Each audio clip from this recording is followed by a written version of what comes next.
Kesatuan Republik Indonesia, Korps Marinir TNI Angkatan Laut merupakan salah satu alat pertahanan negara matra laut yang bertugas menggelar operasi amfibi dalam rangka proyeksi kekuatan ke darat lewat laut, operasi pertahanan pantai di pulau-pulau strategis, dan operasi pertahanan pangkalan, serta operasi tempur lainnya sesuai dengan kebijakan Panglima TNI.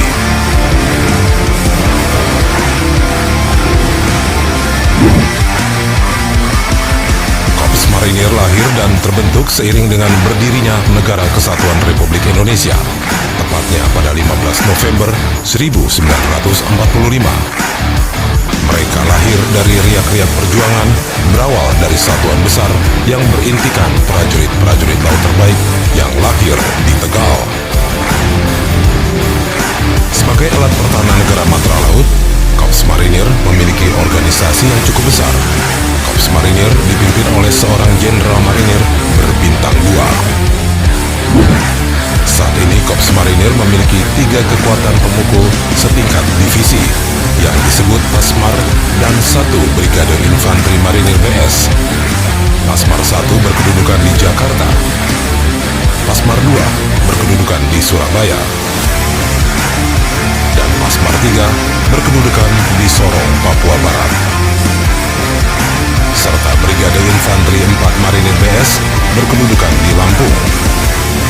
Untuk Pasmar membawahi masing-masing 1 Brigade Infanteri, 1 Resimen Kavaleri, 1 Resimen Artileri, 1 Resimen Banpur, dan 1 Batalion Intai Amfibi, serta beberapa batalion marinir pertahanan pangkalan yang tersebar di seluruh penjuru Indonesia. Marinir adalah pilihan kata hati.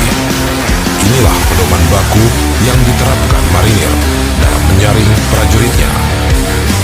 Sebagai pilihan kata hati, maka setiap orang yang ingin bergabung dengan marinir memahami dengan baik resiko menjadi marinir. Bagi mereka yang siap, maka pendidikan dan pelatihan bagaimanapun kerasnya akan dinikmati sebagai sebuah kewajiban.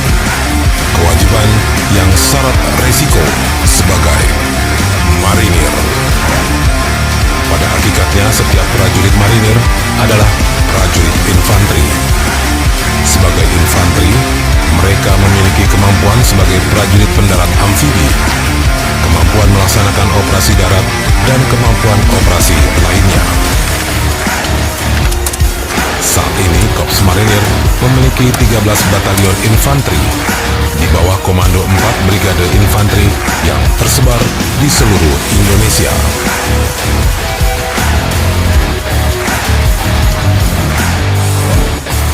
Sebagai pasukan pendarat, Kavaleri Marinir didukung kendaraan-kendaraan tempur amfibi yang mampu beroperasi di darat dan laut.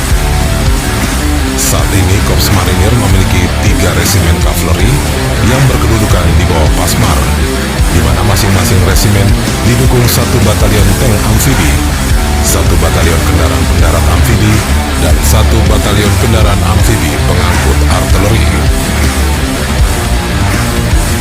Artileri Korps Marinir didukung oleh satuan-satuan artileri medan dan pertahanan udara yang kuat. Saat ini Korps Marinir memiliki 3 resimen artileri yang berkedudukan di bawah Pasmar, di mana masing-masing resimen didukung 1 batalion howitzer, 1 batalion roket, dan 1 batalion artileri pertahanan udara. Untuk mendukung kemampuan tempur yang prima, pasukan Korps Marinir didukung pula oleh satuan-satuan pendukung lengkap yang terdiri dari satuan setingkat batalion. Saat ini Korps Marinir memiliki 3 resimen bantuan tempur yang berkedudukan di bawah Pasmar, di mana masing-masing resimen didukung 1 batalion perbekalan dan peralatan, 1 batalion angkutan bermotor, 1 batalion kesehatan, 1 batalion komunikasi dan peperangan elektronika, 1 batalion Zeni, dan 1 batalion polisi militer. Selain satuan-satuan tersebut, Korps Marinir pun memiliki satuan intai amfibi marinir di bawah kendali langsung Pasmar. Para prajurit satuan ini memiliki kemampuan melaksanakan tugas-tugas pengintaian amfibi, pengintaian darat, operasi tempur darat, maupun operasi khusus dalam mendukung satuan marinir lainnya. Personil satuan ini harus mempunyai kemampuan trimedia, yaitu infiltrasi dan eksfiltrasi dari atau ke daerah musuh, baik dengan melakukan free fall atau teknik halo dan haho, stabo atau spi, berenang maupun menyelam.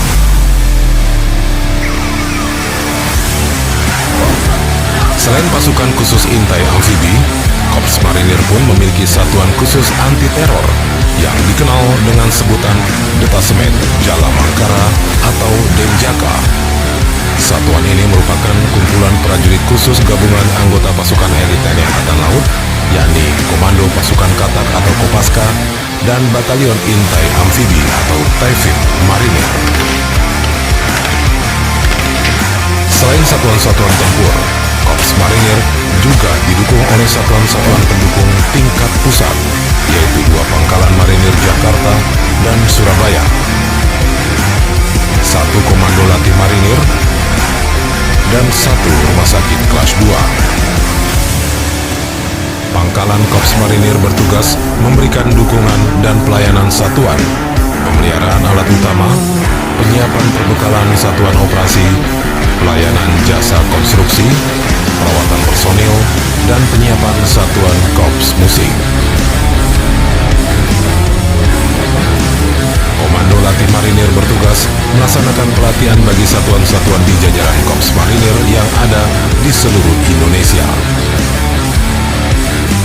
Dalam rangka meningkatkan kesiapan dan kesiapsiagaan, Korps Marinir melakukan pembinaan personil dalam bentuk pembinaan latihan yang terukur, terencana, berjenjang, dan berkelanjutan untuk membentuk profil prajurit marinir yang profesional. Latihan-latihan tersebut dimulai dari latihan perorangan, latihan satuan, latihan fungsi, hingga latihan gabungan TNI Angkatan Laut Armada Jaya maupun latihan gabungan TNI.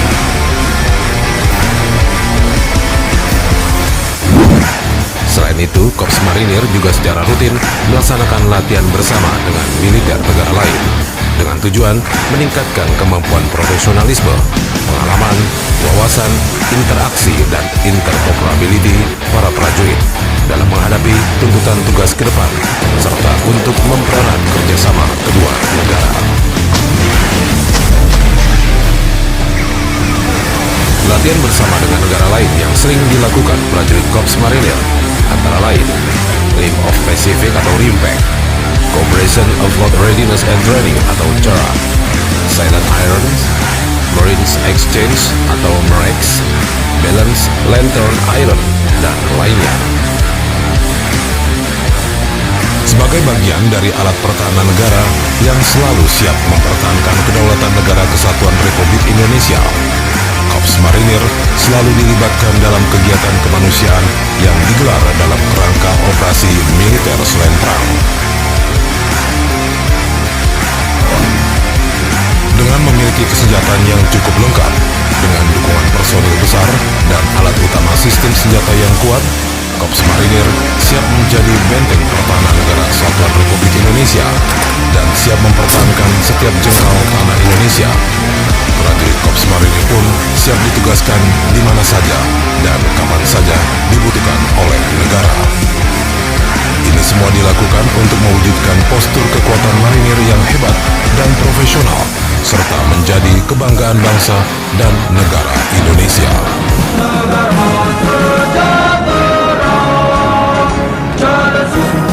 Untukmu negaraku, hidupku, pengabdianku, hanya untukmu. Jalesu, Bumiamca, Jayamahe.